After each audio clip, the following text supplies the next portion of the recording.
Question is that the total sum to be allocated for Head N, Ministry for Foreign Affairs, of the estimates to be reduced by $100. Mr. Vikram Nair. Shall I take my second and third cuts together? Yes, please. Yes, take okay. the two cuts together. Chairman, ASEAN was originally an alliance in 1967 between a small number of non-communist Southeast Asian countries, namely Singapore, Thailand, Philippines, Indonesia, and Malaysia. These countries were also our closest neighbors in terms of proximity. The relationship was close as we had alignment of interests in economic growth and political and security interests as well. Brunei, another close ally and neighbor, became a member in 1984. Now, at this time, much of the rest of ASEAN included communist countries, and the Cold War divided us.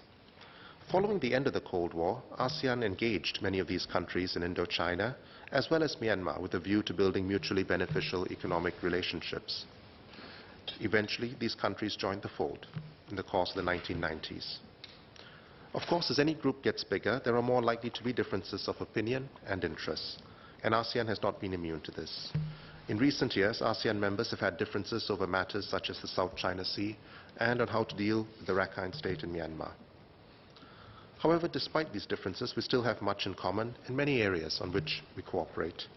As individual countries, we are relatively small, but as a group, we account for a population of more than 600 million, with a GDP of more than 2.8 trillion US dollars.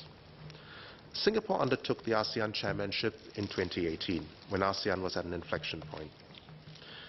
Now, Singapore has sought to foster consensus within ASEAN on some of the key values that should underpin any framework for continued regional engagement, and this includes ASEAN centrality, inclusiveness, economic benefit, and support for a rules-based international order. Now, against the backdrop of a retreat from multilateralism and intensifying Sino-US competition, which I spoke about earlier, how can ASEAN strengthen its centrality and try to speak in one collective voice on the more contentious regional developments and global issues? Next cut, relations with Malaysia. Our closest neighbor, and with whom we have the strongest ties in terms of culture, relationships, and history, is Malaysia. Singaporeans and Malaysians still make regular trips, and the causeway is the most heavily used link in the world between two countries. Most of us still have close family and friends living there. As such, it is always sad when relationships between the two governments worsen. Following the change of government in Malaysia, there has been an emergence of new tensions in bilateral relations with Malaysia. This started with the stalling on joint projects such as the high-speed rail and later the RTS. There were also public statements that Malaysia may be reconsidering matters such as the agreement on water.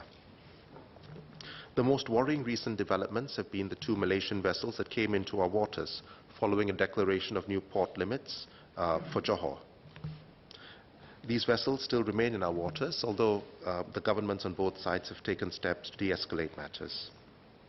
Given that Malaysia is our closest neighbor and both countries are highly interdependent, how will Singapore approach its relations with Malaysia going forward, such that our national interests are protected and bilateral tensions do not spill over to negatively impact the lives of our people? Thank you.